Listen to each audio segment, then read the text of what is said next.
All right, I told you that this was going to happen if you didn't keep your mouth shut. Now, this is ladies and gentlemen, welcome to the NXT Next Level Wrestling Review.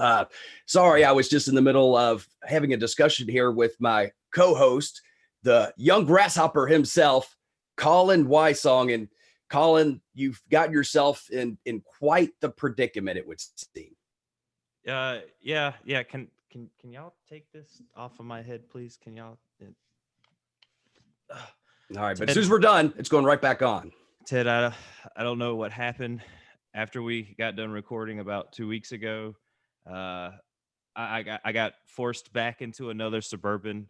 I thought it had something to do with the Spanish club that I had joined, but apparently not. I've been in this room with Bello for the last 2 weeks. I'm scared, Ted. Well, at least you got Bello. Yeah. Oh no, that's worse. Oh really? I have to hear about Trump all day. Oh man. Well, I'm sorry. Can we? They gave me like the tiniest little 5-inch screen TV to watch NXT this week. It's good to see you, Ted. It's good to see another person. Well, we got to give you a couple hours of daylight every day. So, hopefully you can make the most of it here as we break down. If this might be the greatest breakdown of NXT we ever done, because now you have nothing else to focus on except for the NXT review this week. So trust me, this is for the best. You're going to be a new man after this, Colin. I will be a new man after this, Ted. It's what they keep telling me every time I get poked with that cattle prod. Well, sometimes it's better. Joey Mercury told me once, never miss a great opportunity to keep your mouth shut. And, I think this is a prime example of that, Colin, but, a valuable lesson to be learned. Does that mean I have to stay quiet during the show? I'll give you permission to talk for the length of the show. Afterwards, though, then, well, that's on you. Back on the head. Yeah, we're going to have to. Okay.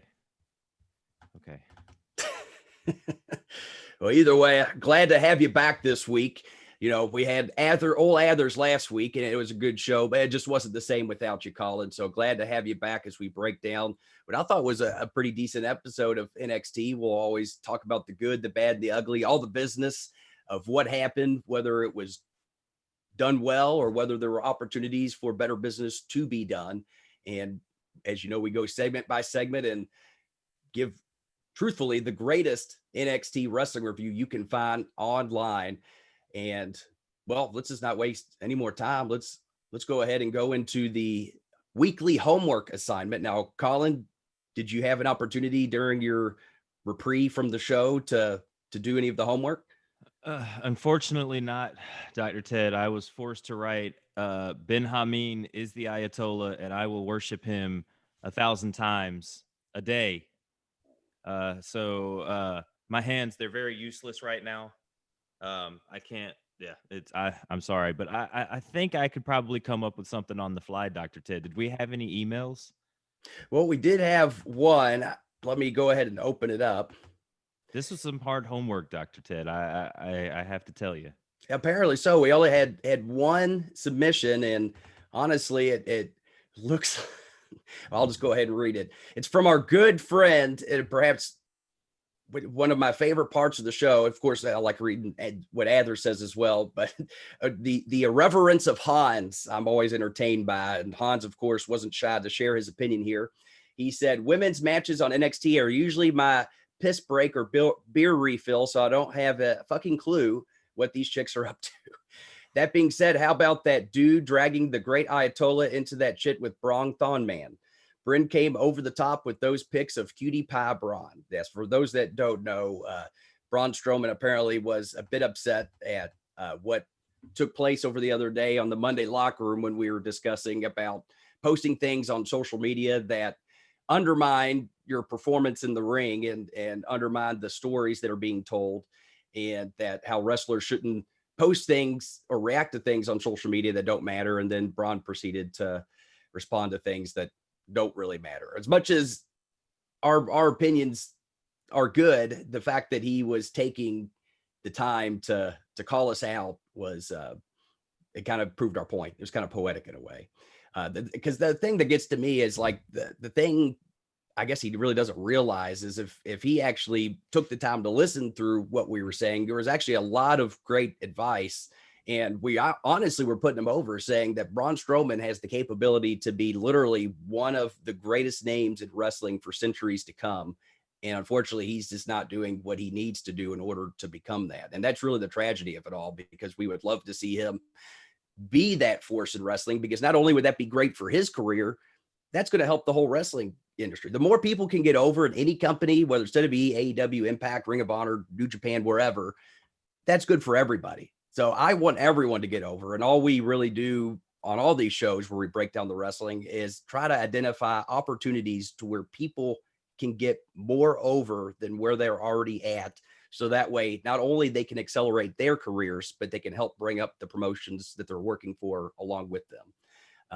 But either way, that was just a bit of excitement, I guess, this week. Can I add something to that little tidbit there, Ted? Yeah. You know, for a guy that, you know, we all know about the bubble. I mean, Ben says you were in that bubble in OVW. A long time. You know, Braun is clearly still in that bubble, and he's gonna feed on, you know, I'm in the WWE. I was the Universal Champion. You know, he's gonna sit here and think that he's better than some of these people because where he's at right now in that bubble. But it's like you said, you know, guys like you, Stevie, Vince, Russo, Ben Hameen, they're just trying to help a guy protect his business and to get over and to make his character better, you know, to make his career better. And I totally get it. And I felt like he responded back because he was just trying to squash that mark, so to speak. But he doesn't, like, if he actually listened, like you said, to any of the shows, or any of the stooges that listened to the shows, went back and just gave him just 1% of what you guys say, and he actually took care to do that 1%, he wouldn't be this laughing stock, because they see these pictures of him twerking and doing these things, and that's why they put him in these situations, because Vince sees this and is like, all right, well, I can't take this guy seriously. Like, he's six whatever, 300 pounds, like, and he's a you know, to use a certain word, he's a pansy. He acts like, you know, he's doing all these different things like that, like dressing up in cat suits, wearing little thongs and dancing on tables and things like that. Like, so for Braun Strowman to come over the top the way he did, like, who are you guys? I don't know who you guys are. Like, he knows. Well, you wouldn't be responding if he didn't. And if you don't know who we are, thanks for the free press to all of I said the same your thing. couple 100,000 fans. I would say he doesn't understand. He actually just helped us out, you know, with that tweet. The thing is, I'll play devil's advocate because I can understand just hearing that he was called out. There are so many podcasts out there and people that are marks and just give their opinions and just shit all over whatever, everything. You know, there's some people that they'll just shit all over WWE and not even give them credit whenever they do good things. And most of those people, Ted, never taken a bump in the business, never been to wrestling school, never stepped into the ring, or you know, like in my case, I've never stepped into the ring, but I've done like jujitsu. I've been around like the cage and those types of people that train for fighting. So, you know, and I would say you're much more respectful to wrestling and what these athletes do in the ring than some of these other people we're talking about. So again, to play devil's advocate, I can understand if he didn't have the full context of the comments, then he just sees it as, you know, oh, this is another Mark show where people are just poking fun at me.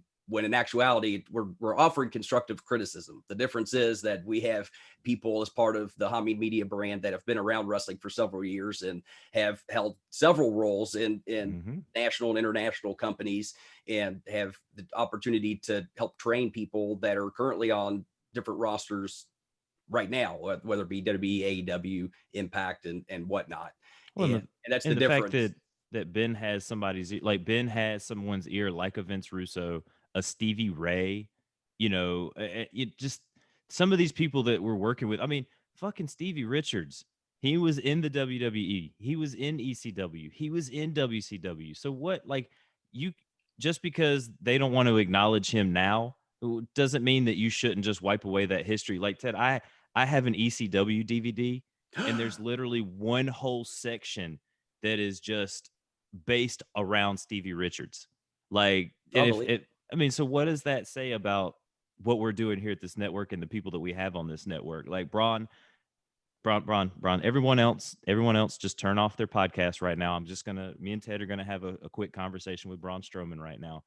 You turn off your YouTubes too. Stop watching. This is only for Braun. Braun, very look, private.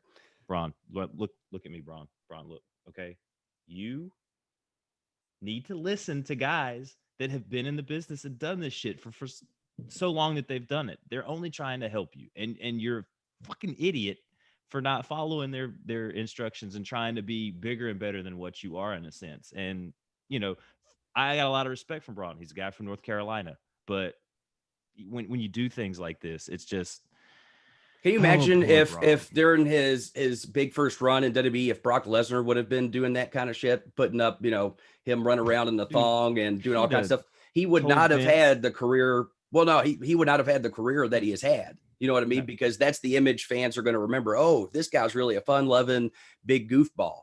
Well, guess what? You're not going to be the one to end the Undertaker streak if you're the big, fun-loving goofball. You might if you're the big, colossal badass that doesn't take shit off nobody, which for a short time, Braun, again, he had that ability back when he was doing that. I'm not finished with you and all that shit with Roman Reigns. That was great. That was the time to capitalize on it. And, you know, they didn't, and probably in part because of what he was posting on social media. Granted, he's gotten worse since this point, you know, being really more over the top with the ridiculousness. And that's fine if he wants to be the fun-loving giant, but he also shouldn't expect to be the marquee superstar in WWE if that's how he wants to present himself. You know, and it comes down to what he wants. If he wants to be, you know, the big goofball and do a bunch of kids movies and things like that, cool. But also, you can't get upset when you're not the one that's given the ball when it's time to be given it. Well, and it seems like you know, I haven't watched SmackDown in a while since I don't do the Smack Attack anymore. But it seems like they brought Roman back to take that title off of him, because then we had Braun showing up in Raw Underground. So it looks like they might already have something different for him. And if he's not going to be that face with the Universal title, like you said, it could be everything that he's doing. I mean, look at what the WWE is doing with the Twitch streams and the third party stuff, because a lot of it feels like the talent is undermining their business, and the talent is thoroughly undermining their business on some of these shows with what they're doing with these third party streaming services and things like that. So again, Braun, stop undermining your business. We want better for you, Braun, whether or not you believe it or not. All right, everybody. I want better for my wrestling. You can come back and listen. Everybody turn your YouTube streams back on, turn the podcast back on. We're done talking to Braun. Welcome back to the show, ladies and gentlemen. Welcome back. Well, Colin, all right. Oh, wait, I got to finish reading this email from Hans. Yeah. I got sidetracked there. He said, anyway, I heard your guys' voices for a while now, and I think you both sound like other people. First, Colin, who do you think you sound like? Who do you think you sound like, Colin? I don't know, but I kind of read his email there, okay. And I like his suggestion for who I sound like. He goes on to say, Machine Gun Carl Anderson. Listen to Talking Shop It. It's pretty close. Yeah, I haven't heard it, but I'll have to now. Talking Shop is great, Dr. Ted. It is a hilarious show. It is Rocky Romero, Machine Gun Carl, and Luke Gallows, and they just drink and talk shit, and they bring guests on, like they had Brian Myers on, and it was hilarious. This last one they had a guy who's a power lifter on there, but oh man, Talking Shop's really, really good. And much good like things. Machine Gun Carl, who has a hot Asian wife, I have a hot Hispanic wife. Oh wow. Well, there you go. That maybe you can be his body double. Need some stunt work done. You up for that? We both have done things at the Armory in Dallas, North Carolina. I was there to play basketball. He was there to wrestle. Oh wow. Well, there you go. I mean, y'all might be kin to each other in some way. Hans goes on to say, Dr. Beast, I included a link to a vlog. You give it a couple minutes, see if you guys agree. He does a Star Wars show. Let me know if I'm close or tripping. Well, I'll have to play it after the fact. I'll include it though in the comment section or on the descriptions. That way everyone else can get a chance to see it, because I'm not sure how to make it work right here. Thanks for the great content and education. Can we get some tough homework this week? I gave you tough homework this week, Hans. DGP's favorite fan, the Patriot of Iron. Thanks, Hans. All right, Hans, we'll work on giving you a better homework assignment this week, and I look forward to seeing the comparison of your video here. It says from the Star Wars library, number 23, Han Solo's Revenge. So I'm interested to see my potential doppelganger. I just pulled it up. I will say I can tell where the similarities are in your two voices, but you have just a tad bit more bass Southern in your voice, and it's probably because your balls have dropped and you're not a huge giant Star Wars fan like this guy is. Well, I will say, believe it or not, I am a Star Wars fan. Probably not to the level of who we have on the New Force Order podcast, because I can't keep up with that much detail, but I am a fan of Star Wars. So maybe there's a similarity, and perhaps his nerddom for Star Wars far exceeds mine. So either way, I'm excited to see, or interested anyway, to see the comparison here. Well, Colin, I think you've had enough time now. It's now your turn. Can you come up with anything for these women? They need your help, Colin. We need to know what happens next with Rhea Ripley and Mercedes Martinez. Well, I think it's pretty obvious for Rhea Ripley. The only place that she can go is to that title and to work with Io Shirai again, unless they're moving her up to the main roster. Because I feel like Rhea Ripley's done everything that she can down here in NXT. You know, she's been the champion. NXT UK is not running right now, so it's not like they can use her over there as kind of a name, even though I think Ather said UK should be up and running here soon. But I'm going to go with Mercedes Martinez. I feel like NXT really could have dropped the ball with having her kind of be that big woman like heater, but I feel like they're passing that on to Raquel. I mean, that match that Raquel and Rhea Ripley, when those two women get together, I mean, and this steel cage match was great. I just feel like Mercedes should be like the big bruiser woman of this division. Now, I'm going to continue to keep her with the Robert Stone brand. I love the comedy aspect and stuff that they bring. I like how the match ended, you know, with Robert Stone hanging over the top of that steel cage. I just feel like there's more story. We need to still flesh out this Robert Stone stuff with her.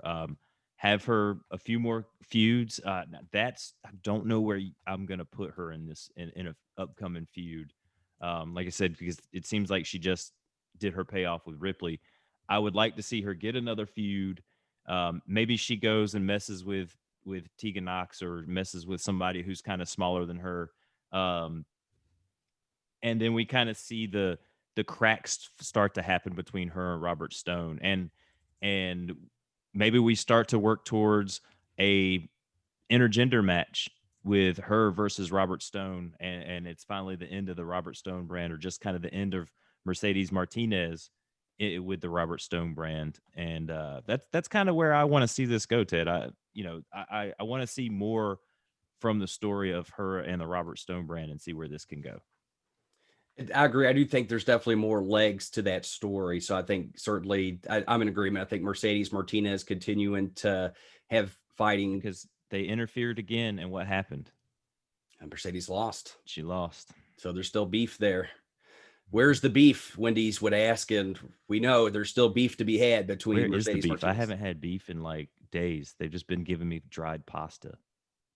Well, you know what? If we have a good show today, Colin, we'll give you some protein.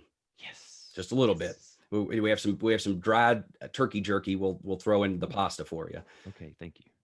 Well, it's the least we can do. And then as far as I'm in agreement, I think we were talking before we went on the air here, and I don't think Rhea Ripley has had a singles opportunity against Io Shirai to earn her championship back that she lost. So I think certainly there's still some beef there as well, or at least an acceptable grievance. So I think, especially we saw tonight on the show, Io Shirai successfully, well, I don't know if it's a title defense or not, but either way, she had a good showing against Shotzi Blackheart. And we saw the week prior, Rhea Ripley, again, getting the win over Mercedes Martinez. Both of these women are being conveyed as top contenders and the top women's wrestlers in NXT. And so it makes sense that at some point down the line, possibly at the next big show. Have they announced the next big show yet that they're going to have? I don't think so. Or whatnot? It'll probably be around Survivor Series more than likely. It Yeah, I might be a guess war so. game. They could be starting to rev up for a war games coming up here. I just don't know what teams that you would have in a war games if they were, because it's like they don't even really have anything set up unless it's Well, there's still unless plenty of time. There's still plenty of yeah, time. unless we go Undisputed era and like Drake Maverick trying to find teammates or whatever. Yeah, we still could. And then, the Robert Stone brand could still, work into something. Like I think I would still want to see Io Shirai and Rhea Ripley one-on-one for that show. But certainly, there could be a War Games type match with either Undisputed Era as well as Drake Maverick, Killian Dane, and then some others. And then what we saw on the show tonight, also a good showing by the Kacy Express or whatever they're calling themselves, Kacy Catanzaro and Kayden Carter, or unless I'm getting that backwards. But either way, so that to me implies that they're building them up as a team. And so certainly, they could end up having some kind of feud in the next couple months. Again, we got plenty of time between now and Survivor Series. So plenty of time. They've actually been on TV a lot lately too, Ted. I mean, they've lost a couple when they've been showcasing Kacy to get us used to seeing them. And then they had that match tonight or last night. Yeah, absolutely. Well, speaking of the show, might as well not delay, unless you have anything else you wanted to touch on wrestling wise before we jump into last night's program. No, I think the Braun talk was good, because I know when I saw that last night, I just scrolled through Twitter and I'm just like, whoa, like really, like this guy like really came over the top on a Mark saying something to him, especially like tagging Ben Hameen and Hameen Media Group. And then I was very elated by the Hameen Army just really going at Braun Strowman in the responses. They smell the proverbial blood in the water, and just I just started scrolling through, and it's just seeing like Hans was in there, just almost like everybody was in there, just taking their shots at Braun Strowman. It was great. It was so great. But in all seriousness, I really do want to see the better for the guy. We don't have to have a public forum to hash it out. But truly, if he wanted to reach out and have a conversation about what the context was and what we really feel we're trying to convey to him, so that way he can be better, reach out. My email, I'm never shy to share, bookthedoctor@gmail.com. We can have a private discussion over things that would help you be able to present yourself better. And while some damage has been done, there's still opportunity to improve and get better from here and present yourself in a better light. So now I urge him to reach out. I don't necessarily expect him to, but if so, I'm always glad to help. I do have a question though. So for someone that, again, you've kind of been in that bubble and stuff like that. Now, this isn't a tweet or anything that's going to gain a lot of traction, but do you think there's somebody kind of pulling him to the side that maybe knows, of Ben or knows of Hameen Media that's there and is or even just like, hey, like you probably should like calm down, or do you think there's any of that going on today with him? Maybe somebody shot him a message or anything like that? Honestly, I doubt it. I could be wrong. There very well could be. That's definitely a possibility, and someone should. But I also feel like someone would have pulled him aside already and said, hey, the shit you're posting on social media, that's really kind of undermining your character and kind of killing your credibility, man. Mm-hmm. You know what I mean? So I feel like, unfortunately, I don't feel there is someone that's pulling him aside and giving him these bits of advice, because we see not only, and don't get me wrong, I know we're kind of poking at him. It's across the board. There's a lot of people on, not just WWE either. I'm not just calling them out. There's the people across the board in wrestling that are undermining the stories they're doing. And it's wrestling's a different monster than TV and movies, where you're portrayed as this character on the series, but then in quote unquote real life, you're just an actor. And I think until you cross that threshold, wrestling is still, it's episodic television that's presented as if it's an ongoing reality series. In a sense, when you watch wrestling, to me, it's basically now a sports entertainment version of reality TV. And when you see these people on reality television, you expect them to be at least similar to who they're playing on TV. Now, certainly they're playing it up to a degree, but as long as those series are ongoing, you have to give the viewers at home a reason to believe what they're seeing really is reality television. Otherwise, it's just a soap opera.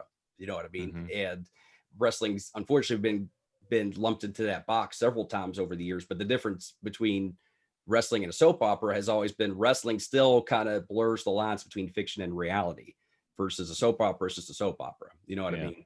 And unfortunately, when you stop blurring those lines between reality and fiction, when it comes to wrestling, people just see it as a hokey, fake, pre-planned bullshit and not actually, wow, I don't know if what I'm seeing is real or fake. And you just kind of get engrossed in this story. And maybe in the back of your mind, you know, it's entertainment, but you still can't help but be drawn in because there's parts of it that make you think, oh man, that was a shoot.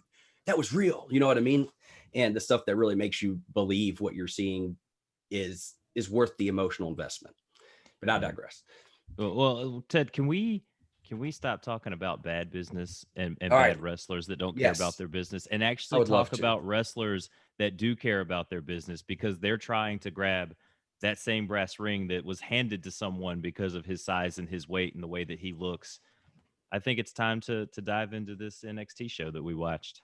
Absolutely. Let's do it. And we started off, I felt on a really good note. Speaking of good business, I thought this first segment did some excellent business. And I'll go ahead and let them know what happened, Colin. Gotcha. We start out the show with Io Shirai versus Shotzi Blackheart. Now, this was a really fun match, but there were some spots in this match, Dr. Ted, that I was really kind of worried about. Shotzi takes a German suplex on the ring apron on the outside, and it looks like she almost rotated. And that was really a nasty bump that she took there. And then I want to stop on that for a second. Yes, the moonsault too. So there was the 2 points. So this did great business, a great contest. There was a couple things I would have rather them see cut out of the match because simply didn't need it. They could have done everything else, and it would not have made the match any worse. In fact, in my mind, it would have made it better. But the German suplex on the apron, the value proposition of hitting a German suplex on the apron, unequivocally, no matter this is I sometimes will give my opinion. This is a fact. It is not high enough to make that move worth it. And by what I mean is the emotional investment you get from the viewer watching that move is not worth the risk of taking it. Does that make sense? Mm-hmm. Basically, it's one of those ones where it's the hardest part of the ring. The German suplex is already somewhat of a riskier move anyway. And just the potential for harm and injury is too great. And not to mention, truly, what kind of emotional investment are you going to get from the viewer that you can't do doing something else? I'll tell you what, if she were to hit a basic suplex and then got up, but then tweaked her back and went down, it would have been, holy shit, that was just a suplex, but she must have really gotten hurt.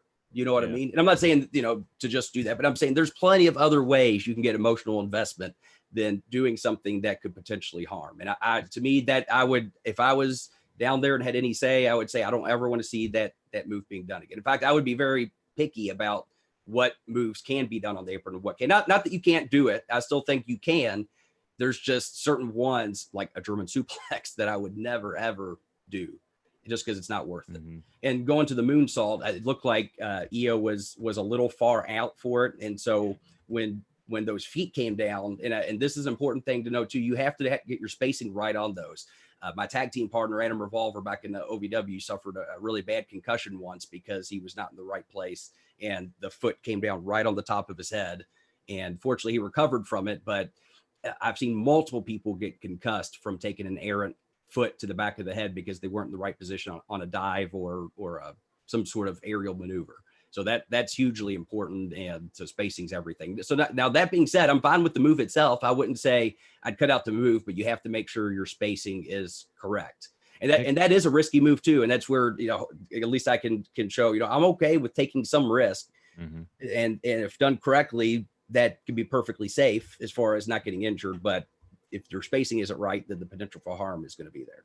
When it looks like she kind of took a low rotation on it too, like she kind of like, and again, you can tell me if I'm wrong or not, but I feel like both of the girls are at fault for this. I feel like Shotzi was a little too far out, and Io, I mean, Ted, she could have hit like a handspring if she had just put her hands out the way that she jumped off the top ropes before she rotated. Like she literally could have braced her hands off the mat and like done like this weird handstand off her moonsault. Like this is probably one of the worst moonsaults I've seen Io Shirai hit. And she's like known for her moonsault. Like Christopher Daniels is known for his moonsault. Like I was surprised that when I saw her jump and saw the kind of the trajectory that she was taking, I'm just sitting here like, ooh.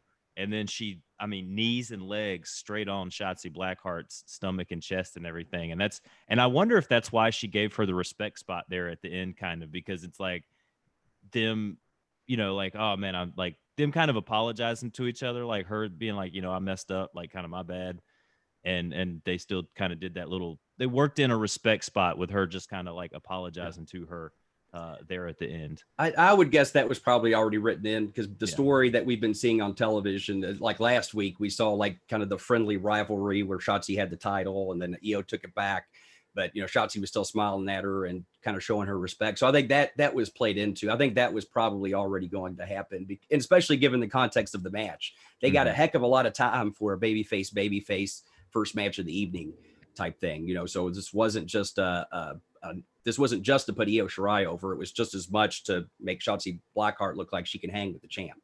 And so I think at the end, the mutual respect thing made sense either way. But to that point, and that's where I try not to comment too much on things that I didn't necessarily do in the ring or can really feel I could give my expert opinion on. I was never a high flyer. So, maybe you are correct on the moonsault as far as that goes. Maybe someone can chime in. Some of the other workers that I know listen to this that do that on whether or not the moonsault looked off. But I can absolutely talk about basing and placement as far as those, because I was usually the one that was catching people. And so to that end, certainly that is key for avoiding things like getting a foot to the back of the head. Yeah, unfortunately, it looked like she didn't. It was close, though. It was close. I mean, literally just a couple inches different, and we might have been looking at a potential neck injury or head injury or concussion for Shotzi Blackheart. Unfortunately, it didn't look that way. It did look like at the end, though, those legs got her on the sternum pretty damn hard, and that looked pretty brutal. Yeah, but don't get us wrong, ladies and gentlemen.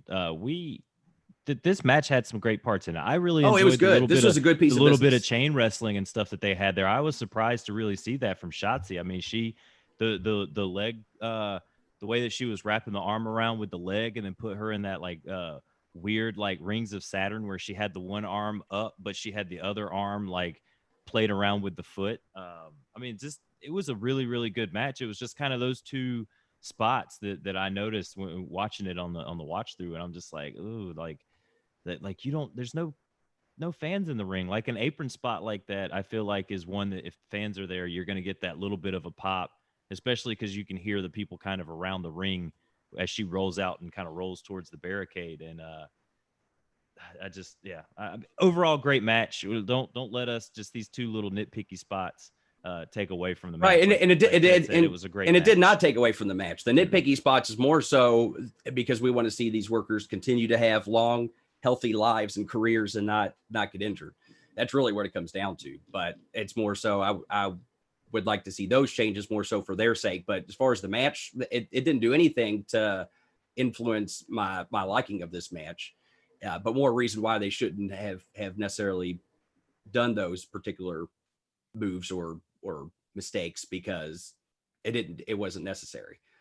And to that point, to get emotional investment from the viewer for what you do in the ring, there's very few things you can do in that ring that people are going to relate to. People can't relate to what it means to be picked up and slammed down. People can relate to getting poked in the eye or getting scratched or getting their hair pulled or getting kicked in the balls. That's about it.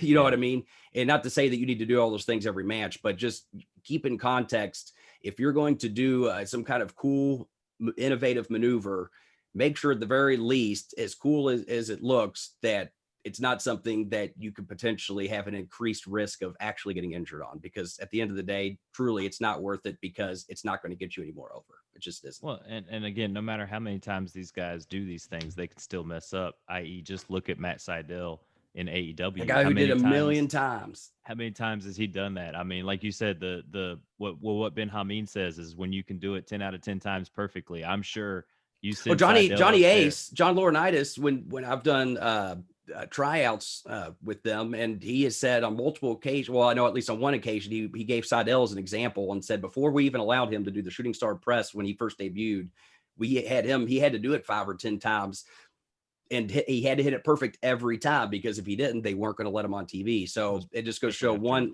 small, Lesnar. Oh yeah, it was after, he debuted after Lesnar, and but he had to prove he could hit it multiple times accurately before they even let him do it on TV. But as I was speaking on that particular situation, I think that came down to the referees not doing their due diligence and knowing the spot was coming and wiping the rope down, which is traditionally what would happen before a spot like that is coming up.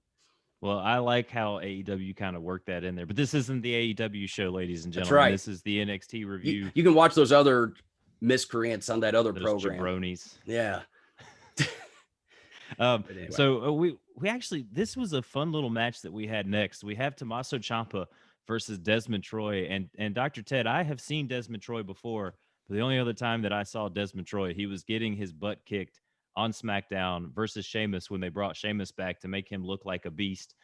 This guy he looks like he's a pure wrestler, but Tommaso Ciampa just takes it to him. I mean, like, takes the boots to him. This was a nice little squash match to set up the business that we have coming up next. And right as Ciampa's about to grab a chair and just destroy Desmond Troy, Jake Atlas walks out and cuts a really good promo. Like, I was surprised to see the seriousness and the passion from Jake Atlas here. I mean, Ted, how do you feel about Jake Atlas's promo here?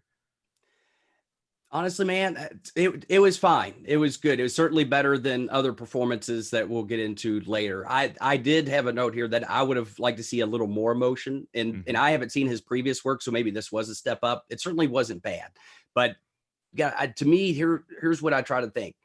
This man, Tommaso Ciampa, tried to end your career, tried to end your livelihood. He tried to end your ability to put food on your family's table. To me, like, I wanted to see him either scream or tear up, or just almost be beside himself and lose his mind that, Tommaso, you wanted to take this for, I just felt there was, he went really good at bringing it up an octave, or bringing it up a notch. I just would have wanted to see maybe one more notch. And now truly, I'm probably being nitpicky here, because you're right. It was a good promo. I just always, and that's where I'm very self-critical of myself too. And I felt like there was opportunity to maybe kick it up just a little more of a notch. Like I said, get beside himself, maybe he would start screaming at him, or just, whatever he would do when he really gets mad. When I saw this promo, I didn't believe this is how he would act when he's really mad at someone. Well, I feel like they've tried to, the times that I've seen Jake Atlas, he's got the smile on his face. He seems like he's the happy-go-lucky baby face. Yeah. And that's where I felt like he did kind of come out with a little bit of an edge. Now, we could sharpen that edge. I feel like that's what you're trying to say here is that he can sharpen that edge a little bit. But I mean, for, I guess, a guy that like I said, I don't know much about Jake Atlas outside of NXT and just a couple matches that we've seen. But I feel like this edge is something that he hasn't had before. And it's something that they're trying to work towards with this feud. And who knows where this can go. I mean, we got a little bit more later on in the evening with this. And so it could set up even more stuff. I mean, he's, it seems like Tommaso's gonna drive him to do some things like he did with Johnny Gargano. Like, Tommaso makes you play his game a lot like Triple H. Like, he gets in that headspace and you end up fighting his fight instead of the fight that you want to come into that ring and fight. And I think that's what's going to happen with Jake Atlas. And I think that's really going to help a guy like Atlas. You're right. And certainly, based on comparing from previous performance, was a step in the right direction as far as looking more assertive and looking more aggressive. And that's always going to be a good thing. All right. Well, we get a backstage segment with Finn Balor, basically saying that he is the NXT champion and it's the most important championship in the world. Dr. Ted, what is your most important championship in the world? Oh, man, that's a good question. I'm trying to think of a shitty bullshit funny answer, and I can't really come up with one. But I guess they're talking about like championships that I've won. Yeah. Well, I'd say probably the OVW Tag Team Championships, the longest reigning tag team champions of all time, the Elite, the original Elite. The Elite. So still, even despite the fact that we haven't teamed as the Elite in several years, we still hold the record for most days as OVW Tag Team Champions. Check out our shit on YouTube. So when we go back to the ring, and we've got Austin Theory cutting a promo, says that Bronson Reed's win last week was a fluke, puts out an open challenge to anyone in the back. We get Kushida, who apparently is now the Punisher of the pedos in NXT. He took out Velveteen Dream. Now he's going after Austin Theory. Everybody better watch out. The Kushida, the pedo Punisher. That's right. This new gimmick. So I mean, Kushida ends up winning this match with the hoverboard lock. This is just a fun little match. But Kushida showing some edge here, refusing to let go of the hold after the match. That is very unlike a babyface here in this situation. So I don't know what would have pushed him to do this. Maybe it's something that will like. I'm excited that we're going to get Kushida more on our TV week to week. If this is what's going to happen, if they're gonna have Kushida come in and maybe turn him heel. I mean, is this what you would do if you're going to start to turn someone heel, Dr. Ted, is just have them not let go after a match on a hold? Not necessarily, because it always comes down to context. You know, who did he do it to? He did it to someone that was running his mouth. And to me, I don't know. I feel like the story here is we saw Kushida a few weeks back got taken out when he was trying to get an opportunity for the NXT North American Championship. And he got taken out by Velveteen Dream. So to me, what I am inferring from what has happened the last 2 weeks is now that he's back, he's not taking shit off nobody. And maybe he was holding himself back. And now people are going to be sorry because he's bringing a more aggressive side of Kushida that they haven't seen before. And so Velveteen Dream was the first victim. Austin Theory wanted to run his mouth, then he's going to get shut down too. And if anyone else wants to try to step in Kushida's way, then so be it. But he's bringing the hurt, so to speak. In so many words. Obviously that isn't something he would necessarily say, but to me, that the context of where they've shown Kushida come from, missing out on his opportunity, then getting his ass kicked afterwards. I think anyone, if they were to come back from something like that, would probably be a little more aggressive in real life, whether they're a quote good guy or a bad guy. But to me, I still see him as the protagonist in the story because he's someone that missed out on an opportunity, perhaps because he wasn't as aggressive as he should have been. Now he's kicking it up a notch, and I'm liking what I'm seeing. So I don't think necessarily it's a heel turn. Granted, it could head that direction, but to me, it's him playing up the context of a real competitive environment, and he kind of got burned when he wasn't as aggressive prior. So now he wants to win championships, so he's bringing more aggressiveness to his competition. And that's the way that was the way I inferred it anyway. Yeah. Now, so we actually get a pre-tape segment. Real quick. One thing in that match I really, really liked. I love when people put over body parts that are hurt. Kushida kicked the elbow of Austin Theory. Then they went into a series where Austin Theory tried to shoot off Kushida. And then instead of shooting him off, he stopped and sold the elbow, allowing Kushida to get more offense on him. Love that spot. I just had to put it over. Anytime you get the little bit of selling and working that really works, that was really well done. And I just want to don't do that anymore. Not too often. So when I see it, I'm like, awesome. That was good. We'll get to the tag team match here in a second. I would be remiss if we didn't talk about the Drake Maverick segment of him walking up to the arena and them interviewing him about his match tonight. And he was just like, no, I haven't even talked to Killian Dane. I don't even have his cell phone number. Do you have his cell phone number? Like, just the fact that he was so like, yeah, my teammate, and then the interviewer just kind of got put the doubt in Drake Maverick's head as he was walking into the arena. I really enjoyed that little spot that we had outside. Yeah, it was Drake Maverick knows how to play up the character stuff, and that was again another example of a little bit of playing into that character for any character, but we're talking about his particular, it goes a long way. And this did a good job of selling the relationship between Drake Maverick and Killian Dane. Because he's like, oh yeah, we're a team, and they're clearly not a team. Right.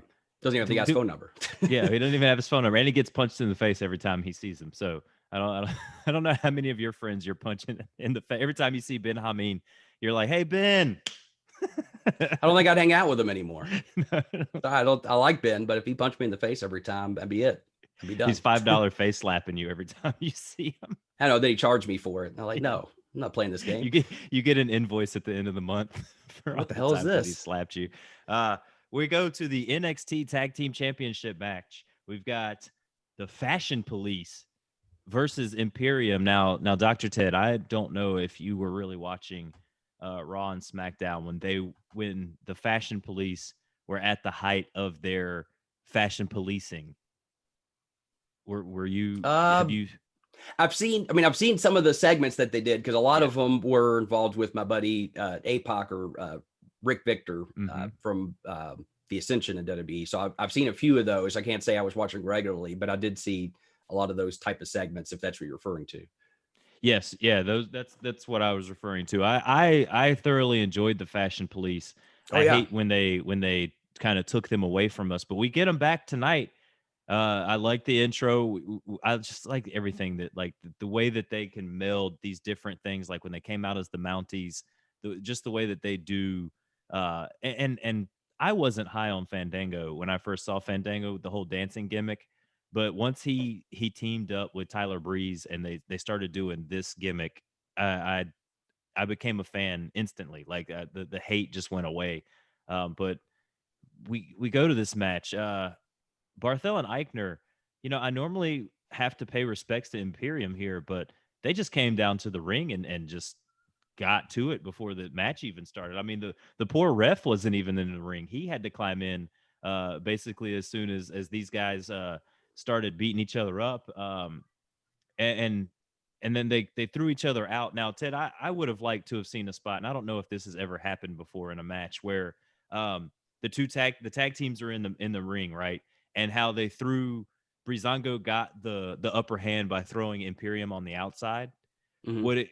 I would like to see in a match where, like, if you and I are on opposite teams, like, let's say I threw you out of the ring and your tag team partner threw my tag team partner out of the ring, and like we were about to, like, how they do like the celebration thing where they're about, and then you look over and you're like, wait, you're not, and then you guys just start brawling in the ring, and then the other two just start brawling on the outside.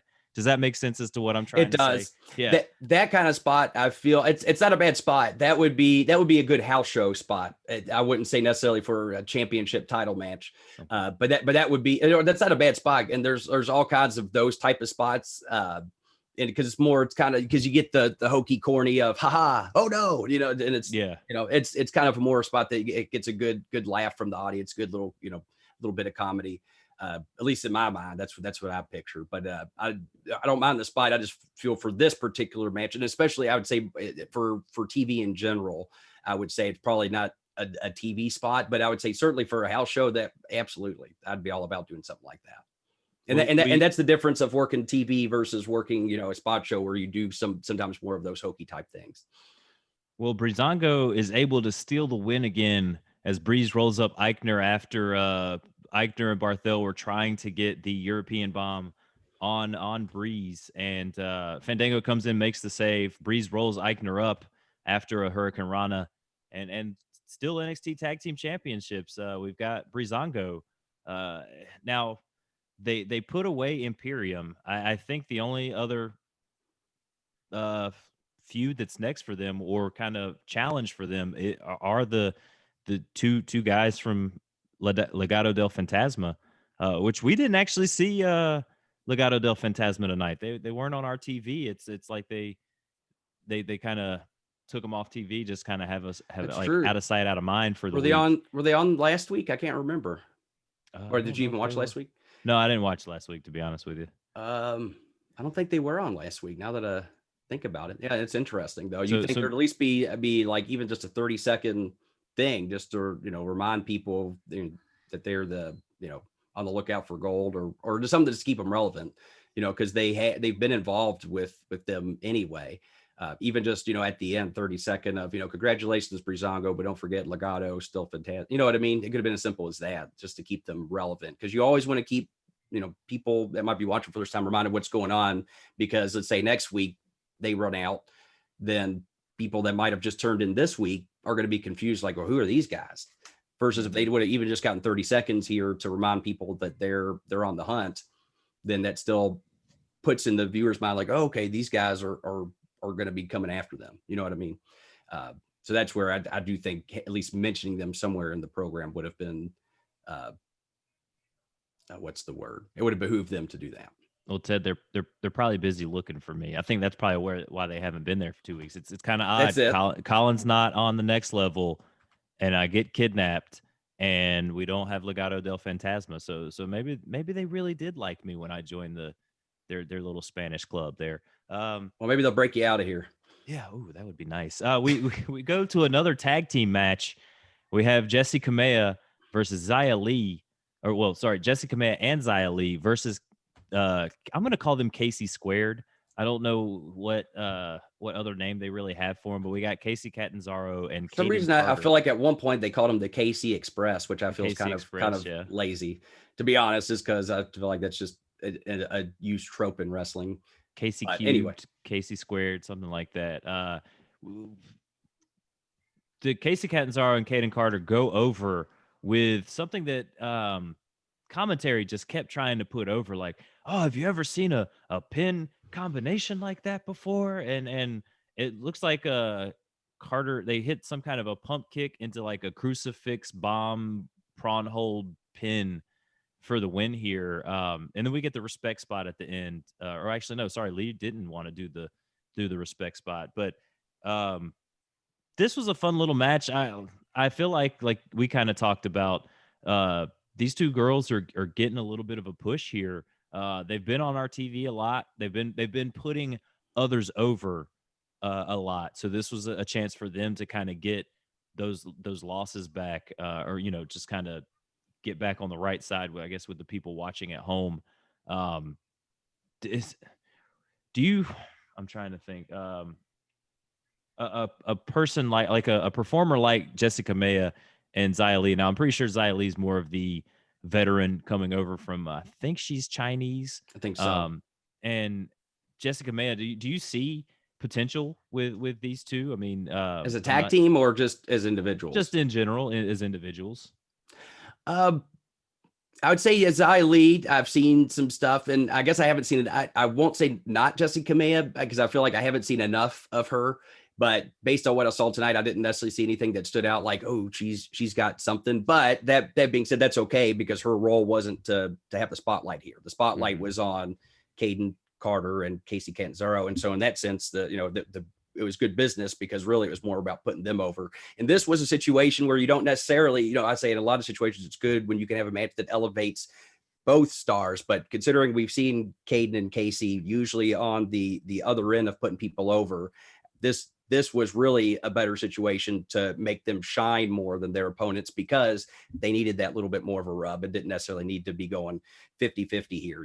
They got, more of the spotlight in this match. And I think for this instance, it was needed based on the context of what we've seen these two wrestle like and been used like over the last few weeks. So if they are going to elevate them, they needed to be shown more like their higher level performers. And I think that did just that. And so to that end, Xia Li and Jessi Kamea did great business here in putting them over. I'd say the one thing is, of course, I'm always going to call out there's no hot tags tonight. Yeah. That being said, Catanzaro had great fire on her comeback, and at least I felt that did make up for it. He just was wild, kick her in the stomach, hit her in the chest, and just she was bing bang booming right on the tag, and it was great. It made it feel like, oh shit, yeah, she's laying into Xia Li, however you pronounce it.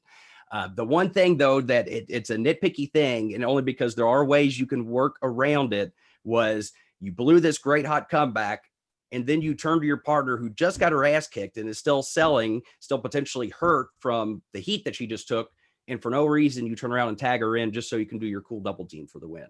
That did not make sense. In a real competition, if I'm in the midst of winning, I'm not going to say, hey, injured tag team partner, you get a little bit more. It's like, no, you're clearly just got hurt. Now, that being said, something could have easily happened. One of two things. Either the option I would have less been inclined to say is Kacy tags herself in, and then they go into the spot, or it's as simple as she blows a little comeback, the heel gets a simple strike, whether it's a shot from underneath, a thumb to the throat, whatever, and then that allows her to tag real quick, reverse, go right into the double team, 1, 2, 3. And that it is a nitpicky thing, but in the context of competition, you got to think every little thing that makes sense, because the smallest things, even if it's not something that the viewer at home consciously recognizes, any little thing that isn't based in reality is going to potentially take someone out of the emotional investment of the match. Not saying that was a big enough spot that really would have made people go, but still, you got to think of play to the height of your abilities and play to the height of what is going to make it believable. And so tagging in your injured tag team partner for no reason, just to hit your double team, that does not make sense in my mind. And so I saw that, and again, that's my nitpicky old school wrestling training that's coming back. But I also think there were ways they could have still done what they did almost exactly by just taking one more little extra step to work into it and make it more believable. Yeah, I feel you on that one. So we go backstage. Killian Dane is telling Drake Maverick that he never said he would be his partner. Dane tells Maverick good luck tonight. Of course, Maverick just shrugs it off and then makes his way to the ring. We've got the Undisputed Era versus what should be Drake Maverick and Killian Dane. But it's a 2-on-1 for pretty much all of the match. And Fish basically as the match is going on, they keep cutting to the back and they showing Killian Dane just sitting there with the rest of the production staff watching Drake Maverick get his butt kicked. And Steven Regal's had enough. Regal comes into the camera shot and basically tells Dane to get out there. And Dane goes out there reluctantly, saves the day, clears the ring, beats up Fish, beats up Roderick Strong, and he gets Fish grabs a chair, hits Killian Dane with the chair, causing a DQ.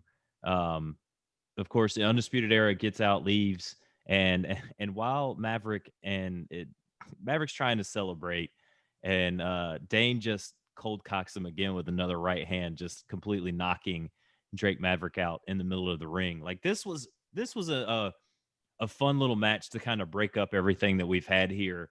Just to have, Drake Maverick was just selling his ass off the whole match. And Fish and Strong were you could tell they were enjoying it. Like I said, this was a fun little match just to watch. Drake Maverick just sell all over the ring.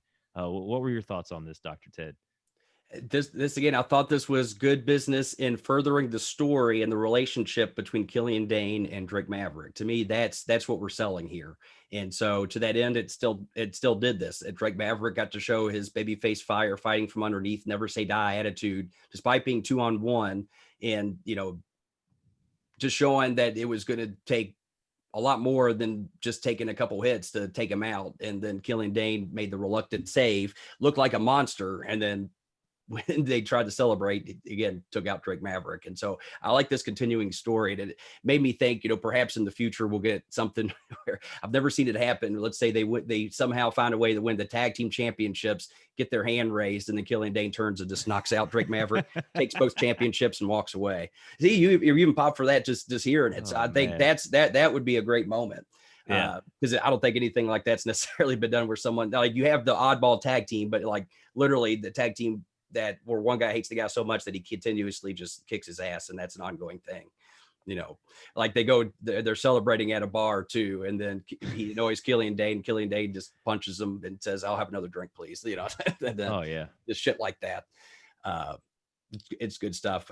So I like this story, I really do. And because of what we saw, I don't know if you're getting ready to get to it, because I think it took place after this. We saw Jake Atlas get attacked by Tommaso, and we saw Kyle O'Reilly make the save.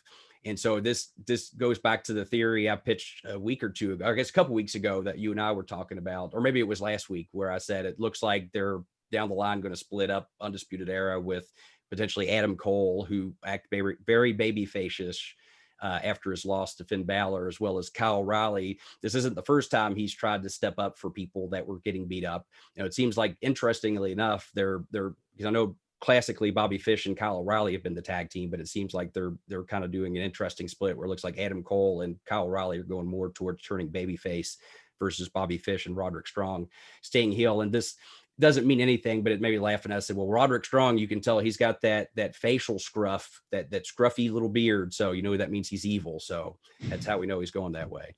But it does seem like they are, based on the character work we've seen and what's taking place in the ring, that they potentially are going that direction. Well, and you alluded to it. We were backstage, and Atlas is walking through the back lot, just kind of still. I think he was cutting a promo or being interviewed, and Tommaso Ciampa just comes out of nowhere, throws him into the production truck, just beats him up, and then, of course, Kyle O'Reilly just comes out of nowhere and he's like, "Hey man, it's a parking lot, dude. Like, come on, man." And Tommaso Ciampa like basically tells Atlas that he'll see him in a couple of weeks, and basically looks at O'Reilly and says, "I'll see you here soon too." So can you one more time do another Kyle O'Reilly parking lot impression? It's just a parking lot, dude. I like that, dude. Unless you're gonna park, you need to get out of here. Yeah, you got to get out of here. This is valet. Car. This is valet, bro. Like, too funny. Oh, Kyle. Yeah. So I mean, that's he just and Kyle's facial hair and the way that he has his hair, it just makes it even funnier. Because, like you said, like he's got the weird scruff, so he looks like he would be like this douchey bad guy, but he's just like, "Hey, bro, it's a parking lot, man. Come on." hey, bro, take it to the ring. People trying to park here, man, not fight. Oh, man. Oh, that's ridiculous. Funny. So we get Commissioner Regal announcing a #1 contenders match for the NXT Championship. It's going to be a Gauntlet Eliminator. I mean, they're getting a lot of work for these women in this match. I mean, who do you feel like is the favorite? Oh, this for the women? I thought for some reason it was for the guys. Maybe. No, sorry. Maybe but I thought they were having a women's. They might be both. Maybe. Yeah, I could be wrong. As far as the gimmick is, and it's all about the context. So I was looking at the rules. I'm actually okay with this because to me it's just a different style on like a Royal Rumble type match.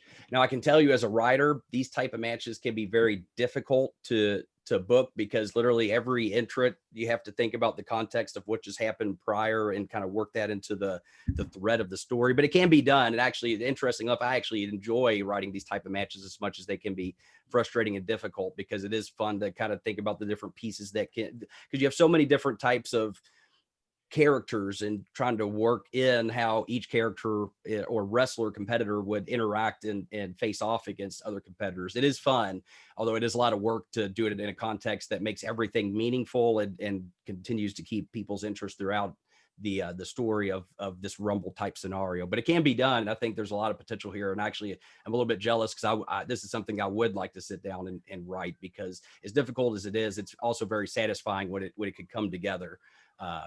I've had the opportunity to write a couple Rumbles, and although they were difficult, the ones at least that I've written came across very well.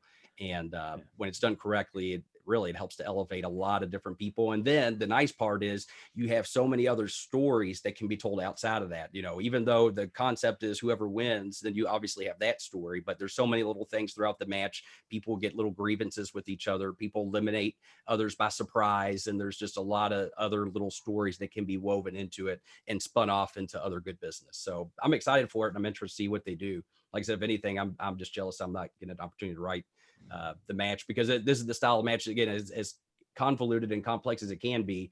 If done correctly, it can be very satisfying and a lot of fun. And I'm excited to see what they do with it. Yeah, it looks like, so I pulled up on Sportskeeda. We've got it is the Gauntlet Eliminator. So 2 men will start, and every 4 minutes a new competitor comes in, and the only way to be eliminated isn't by being thrown over top, it's by pinfall or submission, which is interesting. Now the question is, so is DQ not a thing? Now that throws another wrench into it, and I don't like that as much. I would like to see DQ be included as well, simply because then that makes them have to work within the confines of the rules. But if everyone can, fight no disqualification, then why wouldn't everyone just come out with a weapon? You know what I mean? Yeah. And to me, that makes it a harder story to tell, especially for the length of time, because with hardcore matches, I feel like it's hard to have a long hardcore match, and after a while you're making a lot of that stuff, especially with the weapons, mean less and less as the match goes on. So I'm hopeful maybe that was just something they didn't cover, but I am hopeful that it is not a no DQ style of match. I hope disqualifications are a thing, and because again, that also makes it more interesting, because then at some point in the match you can have some kind of DQ where someone accidentally gets eliminates themselves for whatever reason, and that's another way to spin off a different story.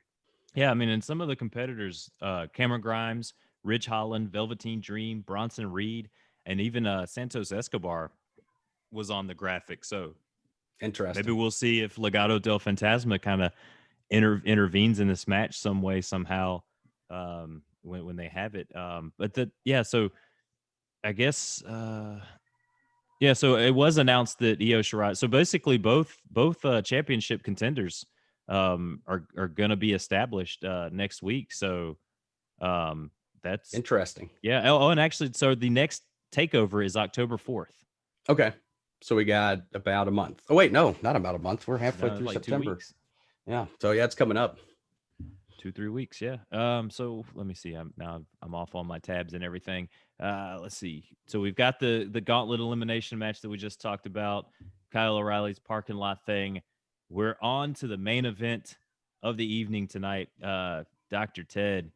And this match, I was really looking forward to this match. Like, these two guys, I mean, the Damian Priest size and the way that they've been booking him lately, and the guy like Timothy Thatcher, who, they showed him warming up in the back, and he was doing some of his like shoot wrestling and grappling things. And the story that they told in this match, where Timothy Thatcher was just that Fujiwara armbar. He just tried.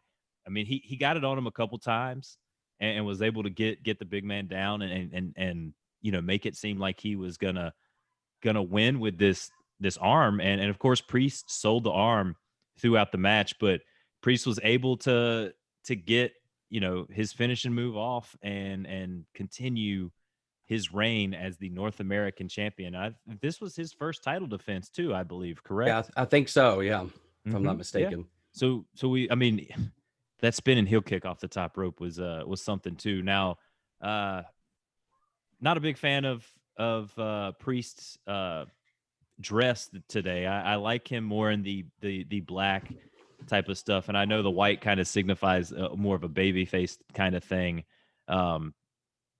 His look, that's just me being nitpicky about his look, but this was a really, really solid match. Thatcher went out there, did what he was supposed to do. He worked the arms and really made it seem like Priest was going to lose. I mean, that one time where he had the armbar locked in really tight. I mean, of course, Ted, we do this every week. I'm like, yeah, he's not going to just win this belt and lose it on his first defense. But they really sold a really good match, and the story, like I said, the story they told in this match was great. Yeah, I agree. The only thing I would say is as good as it was, I still want to see Damian Priest work his size more. Like Timothy Thatcher, as skilled as he is, I don't feel is a big enough body for him to say, okay, I need to go to the top and hit a big spinning wheel kick. You know what I mean? I feel like now if he was wrestling, someone that was considerably bigger, and then he did all his regular stuff and it couldn't put him away, then he needs to go to the top and hit something like that. But to me, it undermines his size when he hits those aerial maneuvers, because don't get me wrong, they are impressive, and I think he can still incorporate them at the right moments. But the very first championship defense against someone that, sizing them up, it's not by much, but Damian Priest is still bigger than Timothy Thatcher.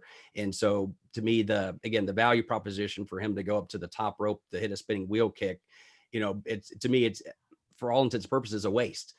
Not to say he can't ever do it, but I don't think this was the time for that to happen, in my opinion. And that's not taken away from, they worked a good, solid match, but I also think long-term business for Damian Priest, it's going to put him over more to wait to bust that out, that kind of stuff, than to just bust it out willy-nilly, because now even though he is a big guy, it doesn't make him come across as big as he actually is when he's doing aerial maneuvers like that willy-nilly. You know what I mean? Mm-hmm. In my opinion. Yeah, of course. Now, where do you see where do you see Priest go after this? I mean, he had a tough challenger there at the beginning. Well, that's a good question, Colin, because actually that was what I was going to assign for this next week's homework is what is next for Damian Priest as far as who is going to be the next contender. And I'd also like to know some context over some of the things that might happen in between now and his next championship defense, as far as what context is going to give someone basically what is going to be the story for him and whoever he is wrestling against next. And I would challenge you, because I think the easy one, because he's had a history with him. So I'm actually going to go and say, you might not like this, Colin. I'm going to take away Cameron Grimes as an option. I know, but only because I feel like that's too easy, because he's the loudmouth and he can easily just, go right back to the story they were telling. And so that might end up being the case. Don't get me wrong. So anyone except for Cameron Grimes, or obviously Timothy Thatcher, because actually take that back. I'll allow it. If you can give an interesting reason why Timothy Thatcher can be reincorporated, sure. But I am going to leave Cameron Grimes off the table again, because I feel like that's an easy go-to based on their history. And he's someone that, can easily just kind of poke the proverbial bear to get him to agree to a championship match. So that is the question for this week's homework assignment, is who is going to be next to challenge Damian Priest for the North American Championship, and what's the story that's going to be the catalyst for getting us there. It doesn't have to be week by week, but what is going to happen for somebody to get that shot at Damian Priest. I like it. Now, we did I'll be remiss to say this. So guys, like Dr. Ted said, that is your homework. I always forget. Next week. Next Level Wrestling Review at gmail.com is where you can send it in. And hit us up on Twitter if you're in the Discord. Drop any comments there in the Hami Media Group Discord to talk about the Next Level Wrestling Review. Ted and I will try to answer your questions and comments and talk about things here on the show. Now, but I forgot a segment that I enjoyed, Dr. Ted. Now, I didn't get to see the dinner at the house, but I'm pretty sure the week before I said that they were going to have a food fight. It was going to end up with Johnny Gargano. Issues were going to happen. And that's what we saw. The TV got broken, and we got to see tonight. Johnny was on his laptop ordering a new TV. Yeah, I like getting that. some ridiculous 4K 3D like television, and Candice LeRae is still kind of cutting the promo about Tegan, and then they actually. But I still liked it, she did, but she had those it being married, and I liked the little looks that she gave him, because I felt that, you know what I mean, that he interrupted and with his stupid stuff, and she just kind of gave him a look like, okay, whatever. That just put over that relationship too, without her even saying, without even her saying a word.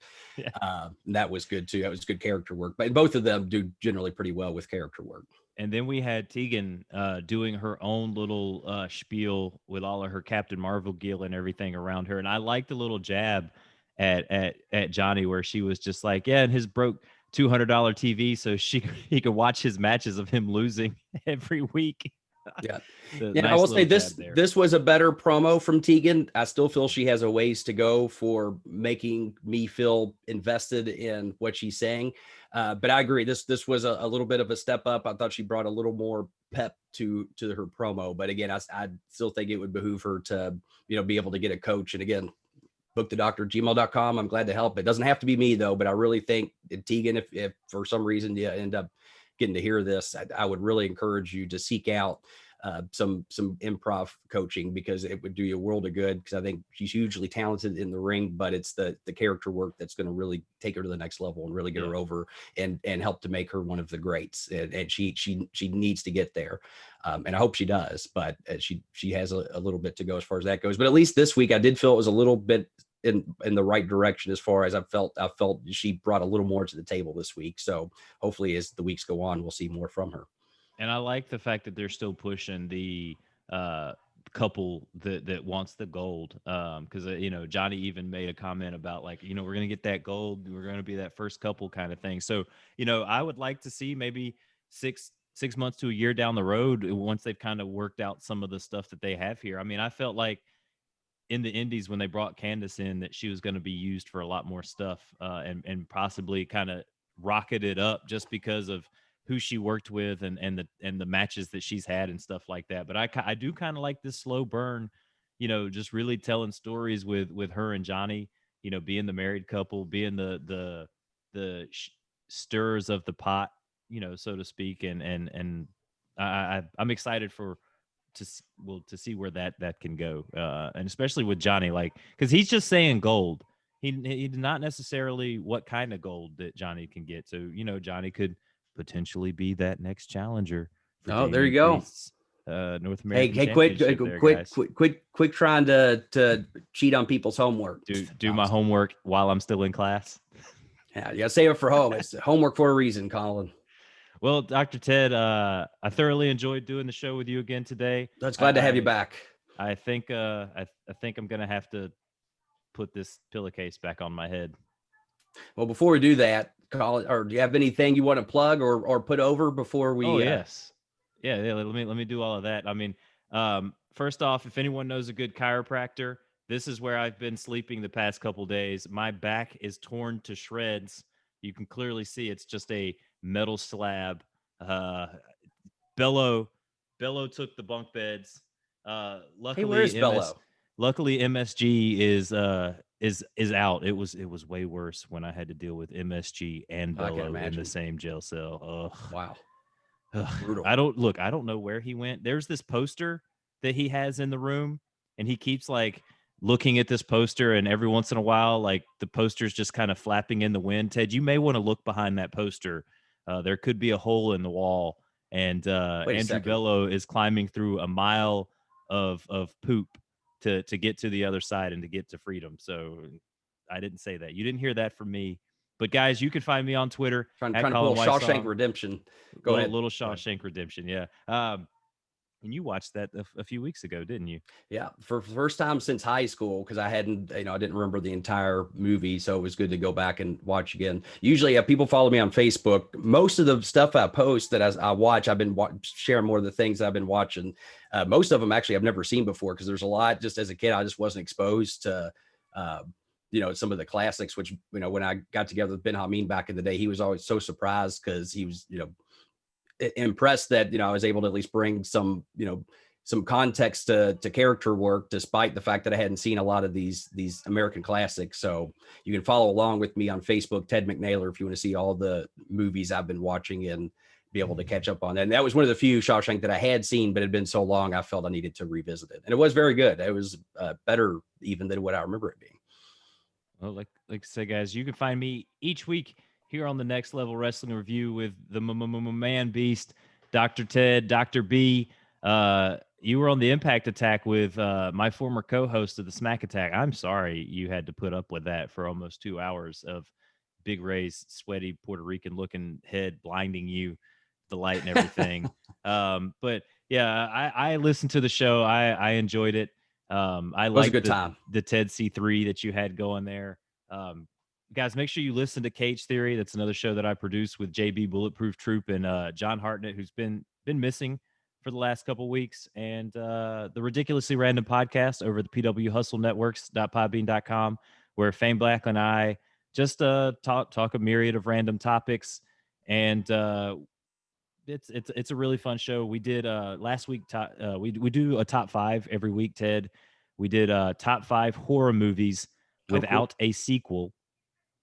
Interesting. That was a tough one. The Thing was the number one on both of our lists. Really? Did The Cabin in the Woods make either of the lists? It was on a list of someone that sent an email into the show. That's one that I haven't seen, but I have heard nothing but like great things about Cabin in the Woods. It's good. You should check it out. And it's more of in a weird way, almost like a spoof on the horror movie genre. Yeah. But also I kind of like it because it's written very smartly. I definitely encourage you to check it out. It was one. And I'm super behind on movies, so I'm sure you all probably had lists of movies that I probably hadn't seen any of. But that's one that I had seen that I remember it really sticking with me. Like, ooh, that was a cool movie. It was a good twist on your typical horror movie tropes. Well, Ted, if you enjoy kind of a thriller horror movie, check out 13 Sins on Netflix. Okay. It's a fun little movie. It's still on Netflix because I checked. I watched it maybe 2 years ago. It's a neat little concept of moral dilemmas that it puts on the main character and everything that he has to do. It's a really good movie, and I had Beetlejuice as my number 2.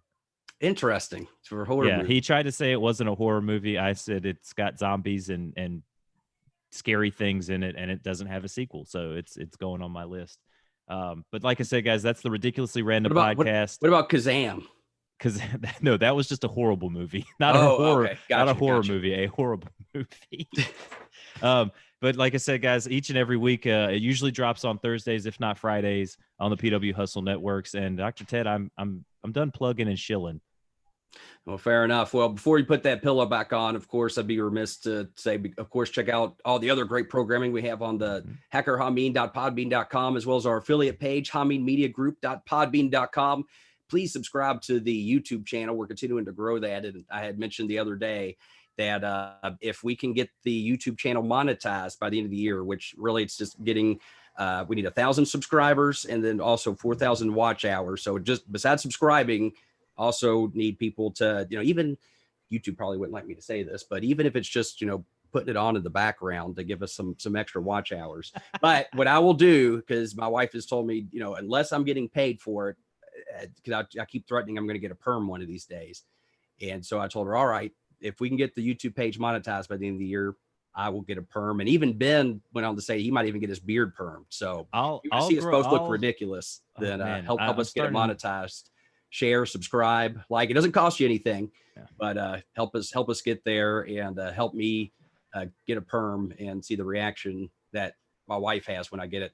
We may have a divorce right live on the air, so it could make for some great quality entertainment for everyone else except for me. if I didn't have some changes happening in my life here soon, I would let the hair grow out. I normally let it. I go a long time in between haircuts, and if we got it there, we could have perms right here on the Next Level Wrestling Review. I love it. I think that would be a lot of fun, and maybe even bring Ben in with his permed beard. That would be quite interesting. I don't think I've seen that, but I'd be all about seeing it. I kind of really want to see it. So help us make it happen. Like I said, share, subscribe, tell your friends, tell your family, tell everybody. Hameen Media Group is where it's at on YouTube. And yeah, so definitely be sure to check it out. But in the meantime, don't forget next week's homework. Who is next for Damian Priest, and what is the context for his new contender or next contender for the North American Championship? You can send in those to Next Level Wrestling Review at gmail.com. In the meantime, hope everyone has a great weekend. We'll catch you next week. Colin, yeah, put that pillow back on, young man. And we will see you next week on the Next Level Wrestling Review.